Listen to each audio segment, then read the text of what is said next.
শহীদ দিবস ছিল। আমি সকাল থেকেই 9:30 থেকেই গোকুলনগর এবং ভাঙাবেড়াতে ছিলাম। পরে ঘোলাবাড়ে আমাদের কর্মীদের সঙ্গে মিলিত হয়েছিলাম। আমি খবর পেলাম শিবু মাইতি বলে যুব মোর্চার সভাপতি, তাকে গ্রেপ্তার করা হয়েছে। আমি থানায় এসেছিলাম, অফিসার ইনচার্জ ছিলেন না, ডিউটি অফিসার ছিলেন।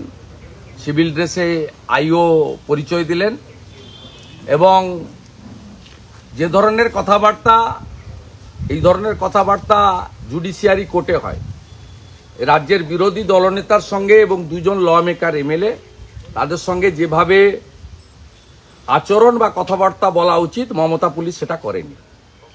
আগামীকাল জনকা থেকে বিদ্যাপীঠ হাজার হাজার মানুষের হাঁটা হবে। যত গ্রেপ্তার হয়েছে দরজা ভেঙেছে, ওই ঘটনার দিন কাঁথিতে থাকা, দূরে থাকা মোবাইল টাওয়ার চেক করলেই পাওয়া যাবে এমন লোককে তুলে নিয়ে এসছে। সব হচ্ছে এসপি, তার নির্দেশে এই এসপি গতকাল দেবাংশু ভট্টাচার্যের সঙ্গে মিটিং করেছে নিমতৌড়িতে। এই এসপি নির্দেশ দিয়ে, এবং এখানে একটা এসডিপিও এসছে দিবাকর রায়, ইলেকশন কমিশন এলে অভিযোগ করব, আমি সব তথ্য করেছি। গত 2 বছর এই খেজুরি থানায় কয়েকশো মিথ্যা মামলা করেছে। আমাদের সমস্ত নেতাদের 55 দিন, 60 দিন, 70 দিন করে জেল খাটিয়েছে। হাইকোর্ট, উচ্চ আদালতের হস্তক্ষেপে করেছে। যারা ইনভলভ ছিলেন না, যাদের দরজা ভেঙেছে পুলিশ, সিআরপিসি, আইপিসি এবং সুপ্রিম কোর্টের গাইডলাইন ভেঙে, কোনো অধিকার নেই এদের করার। পরিবারগুলোকে দিয়ে আগামী সোমবার কলকাতা আদালতে রিট ফাইল করব। গত 2 বছর এই থানাতে যত মিথ্যা মামলা বিজেপি কার্যকর্তার বিরুদ্ধে হয়েছে সব সার্টিফাইড কপি তুলে পুলিশের বিরুদ্ধে উচ্চ আদালতের দ্বারস্থ হব, সাথে সাথে গণ আন্দোলনে চলবে। আমি এখানে দাঁড়িয়ে খেজুরির জাগ্রত জনগণকে বলে যাচ্ছি, আপনাদের একটাই অপরাধ, আপনারা নরেন্দ্র মোদীর সঙ্গে আছেন, বিজেপির সঙ্গে আছেন, আর রাজ্যের বিরোধী দলনেতা। আমি এরকম পুলিশের অত্যাচার নন্দীগ্রামেও দেখেছিলাম, আমি এই পুলিশি অত্যাচার সন্দেশখালীতে দেখেছি। আমি উচ্চ আদালতের কাছে কৃতজ্ঞ, তারা আমাকে সন্দেশখালীর মা বোনেদের কাছে পৌঁছে দিতে গেছে। বিদ্যাপীঠ থেকে আমি খেজুরি থেকে বেরোনোর আগে ধরেছে যে ভিডিও ফুটেজ দেখাতে পারবে না যে শিবপ্রসাদ মাইতি ওই দিন ছিল, ভিডিও ফুটেজ দেখাতে পারবে না। বয়স্ক 75 বছরের কালীপদ বাবুকে পর্যন্ত আটকে রেখে পিসিতে রেখেছে গারদের মধ্যে। খেজুরি গ্রাম পঞ্চায়েতের প্রধান, যিনি ঘটনায় ভিডিও ফুটেজ ছিল না, হয়তো দূরে মঞ্চে ছিল। শিবপ্রসাদ ওদিন ছিলই না, দীপক কাঁথিতে ছিল। দরজা ভেঙেছে আকবর ভাই। এই মমতা পুলিশ, গুন্ডা পুলিশ, এদের বিরুদ্ধে ব্যবস্থা হবে। আর দিবাকর রায় এসডিপিও, আপনাকে আমি বলে গেলাম, আপনি যে কায়দায় করছেন উর্দি ছেড়ে তৃণমূলের ঝান্ডা নিয়ে ঘুরুন।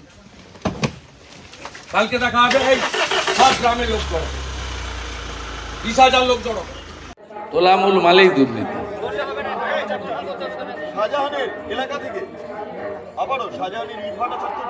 ওটা অনেক দূর যাবে, বাংলাদেশের সাতক্ষীরা অব্দি যাবে। এই মঞ্চে দাঁড়িয়ে আপনাকে শাহজাহান টানতে হচ্ছে কথাটা, মানে কেন? নন্দীগ্রামের মায়েদের সেদিনকার ভূমিকা দেখেছিলাম, সন্দেশখালীর মায়েদের ভূমিকা দেখেছিলাম। সেখানেও ভূমি লুট ছিল, জমির পর জমি, বিঘার পর বিঘা জমি নিয়ে জোর করে জলকর করে দেওয়া। সমস্ত ধানি জমিগুলোতে সেখানে জলকর করে তাদেরকে গায়ের জোরে, আমাকে তো শিবু হাজারার একটা ঘেরি দেখিয়েছে 723 একর, 10 বিঘা 8 বিঘা সব লোকের কাছ থেকে জমি জলকর কাউকে দেয় না। সেখানেও ভূমি লুণ্ঠন ছিল, সেখানেও নারী নির্যাতন ছিল, এখানেও নারী নির্যাতন ছিল। আমি উদাহরণ দিয়ে বলেছি। হৈমবতী হালদার মা, মা এদিকে আসো তো, তোমার কোথায় গুলি মেরেছিল দেখাও তো।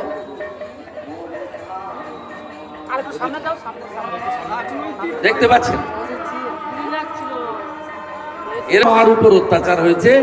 ও 14ই মার্চের পরের দিন 15ই মার্চ দারুপল্লী মালপাড়া একটা মহিলা কাউকে বাদ দেয়নি।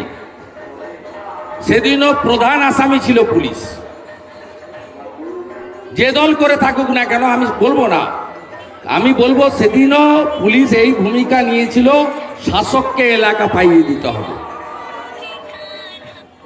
সেদিন ডিজি তারানিয়া, অরুণ গুপ্তা রমেশ বাবুরা যা ভূমিকা নিয়েছিল, আজকে ঠিক রাজীব কুমাররা, সুপ্রতিম সরকাররা একই ভূমিকায় অবতীর্ণ সন্দেশখালীতে।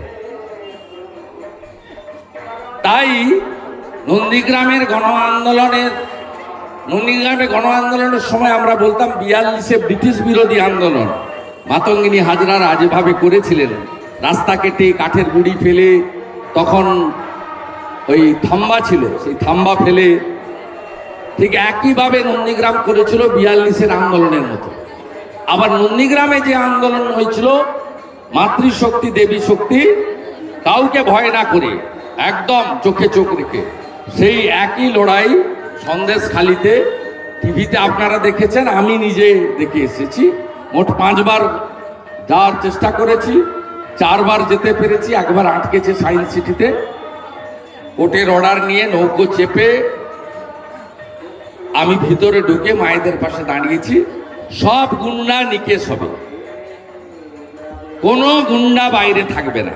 যেমন নন্দীগ্রামে 11টা গুন্ডা এলাকা ছাড়া, আমি করিনি, কোর্ট করে দিয়েছে, ম্যানেজ করে জামিন করেছিল, কোর্ট সবকে এলাকা ছাড়া করে দিয়েছে। সব দল থাকবে, সব মানুষ থাকবে, সবাই মিলেমিশে থাকবে, যাকে যার ইচ্ছা ভোট দেবে। গায়ের জোরে আমি মস্তান, দাদাগিরি, এই জিনিস আমরা করতে দেব না। গোটা ভারতবর্ষে কোথাও হয় না, শুধু পশ্চিমবঙ্গে হয়। ভোটের সময় খুন, ভোটের পরে খুন, ভোট লুট একমাত্র পশ্চিমবঙ্গে হয়। শ্রীকান্ত ভাই ভালো আছেন? কি খবর? ঠিক আছে তো? হরে কৃষ্ণ। আপনি দেখছেন না আস্তে আস্তে ডাউট হচ্ছে। আমার সঙ্গে কি করেছে এখানে 21 সালে, 22 সালে, 22-এ আমাকে হাইকোর্টের অর্ডার নিয়ে আসতে হয়েছে। আমার এলাকা, আমি এখানকার ভোটার, এখানে জমি আমার আছে, আমি এদের অন্তরে ঢুকে আছি। কখন কি পদে থাকলাম বয়েই গেছে, এর সঙ্গে আর্থিক সম্পর্ক। 2003 সাল থেকে আসি আমি এখানে। এর পরের বারে 1 টাকাও পাবেন না। এই যে ছাঁট মালগুলো ঘুরছে না, এদের 1 টাকাও পাবেন না। অমিত শাহ বলছেন মুখ্যমন্ত্রী সিএ নিয়ে রাজনীতি করছেন, এই রাজনীতি বন্ধ করা উচিত অবিলম্বে। বলছেন এমন কিছু তথ্য দিন যেখানে মানুষের নাগরিকত্ব চলে যাচ্ছে, সেটা লেখা আছে সিএ তে। আরে আমি কালকে রানাঘাটে বলেছি 20,000 লোকের সামনে, একটা লোকের নাগরিকত্ব গেলে আমার এমএলএ সিট থেকে রেজিগনেশনটা নিয়ে যাবেন। আমার চ্যালেঞ্জ মমতা ব্যানার্জি নিতে পারবেন? একটা লোকের নাগরিকত্ব যদি না যায়, আপনি রেজিগনেশন দিতে পারবেন তো? আপনার দোকান কাটা, নন্দীগ্রামে হেরো মুখ্যমন্ত্রী হয়েছে, আপনি পারবেন না, আমি পারবো। আমি বলছি তো আপনাদের, একটা লোকের যদি নাগরিকত্ব চলে যায়, আমার রেজিগনেশন লেটারটা নিয়ে যাবেন। আমি এখানে 4 সালে দাঁড়িয়েছি, আমার জুতা জামা যা ছিল তাই আছে। আমি আজকে মাঝে মন্ত্রী, সাংসদ, এখন বিরোধী দলনেতা। আমার কোনো পরিবর্তন হয়েছে নাকি? আগে রাজ্য পুলিশ কটা ছিল সিকিউরিটি, এখন কেন্দ্রের পুলিশ আছে। এর ছাড়া কোনো পরিবর্তন আছে? কোনো পরিবর্তন আছে? কোনো পরিবর্তন নেই। মমতা ব্যানার্জিকে চ্যালেঞ্জ করছি, নাগরিকত্ব যদি কারণ না যায়, আপনি পদত্যাগ করবেন তো বিরোধী দলনেতার চ্যালেঞ্জ গ্রহণ করুন। আপনি তো লিডার অফ দ্য হাউস, আমি লিডার অফ দ্য অপোজিশন। আমি বলছি আমি আমার এমএলএ সিট থেকে রেজিগনেশন দেবো। আমি শহীদ মিনার আর শহীদ ফ্যামিলিকে সাক্ষী রেখে বলে গেলাম। আমরা কোম্পানিকে দেওয়ার জন্য আজকে টেন্ডার এতদিন ধরে ঝুলিয়ে রাখা হয়েছে। এটা বড় কেলেঙ্কারি। আইসিডিএস এর মোবাইল ফোন কেনা হয়। আইপোর যে আত্মা আছে, মেনকা অঙ্কুশ অরোরা, পবন অরোরা, ওই কোম্পানিকে পাইয়ে দেওয়ার জন্য। বলছি 2024টাই কি তৃণমূলে শেষ হবে? কারণ লোকসভা থেকে কি তৃণমূলের পতন শুরু বা সরকারটা পড়ে যাবে? আপনি আজকে যে মন্তব্য করলেন। না না, তো যাবেই, যেদিন ভোট হবে 24 হোক আর 26 হোক আর 26 যাবে।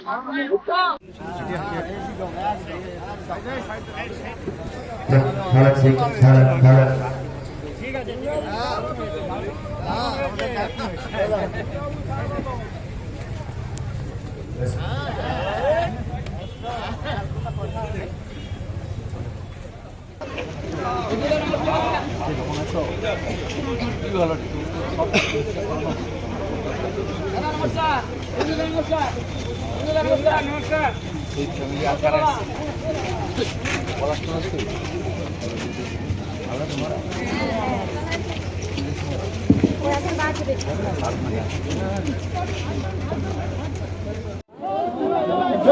যাও।